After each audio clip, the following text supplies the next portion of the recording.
Now to the other big story out of Washington, the impeachment inquiry against President Biden.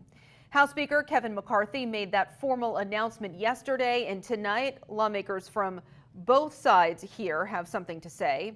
ABC 22's Matt Holderman joins us live in the studio with that reaction.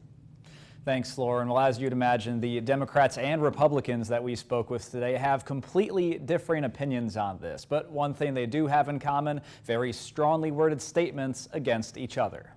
Joe Biden repeatedly lied to the American people. For the first time during President Biden's term in the White House, Republican lawmakers are now taking official steps to try removing him. House Republicans say the president potentially committed multiple impeachable offenses and say there is evidence detailing Biden's involvement in foreign business dealings with his family. North Country Congresswoman Elise Stefanik says some of that evidence includes bank records, and she calls the acts politically corrupt. More than 150 transactions involving the Biden family and other business associates were flagged as suspicious activity by U.S. banks. This is about transparency and answers for the American people, and ultimately accountability for what I believe will uncover the biggest political corruption scandal in our nation's history. As for House Democrats, yeah, it's absurd. That's my comment. Congresswoman Becca Balint says the claims are baseless, adding there is no evidence that would warrant impeachment. She calls the inquiry a distraction and an attempt at bolstering Donald Trump's second run for office. This isn't actually even about Biden.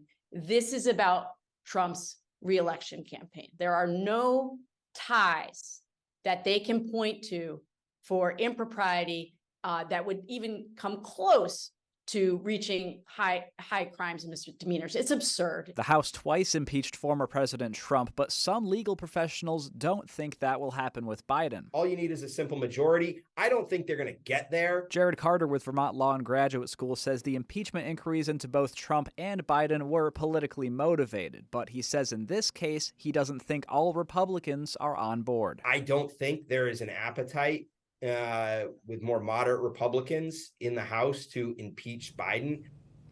And we also, of course, spoke with Senator Peter Welch, and he agreed with Carter. He says many of his Republican colleagues in the Senate don't think that there's impeachable evidence either. He says Republicans are wasting their time with this, and of course, we expect to hear a lot more about this story in the coming weeks. But for now, live in the studio, Matt Holderman, ABC 22 News.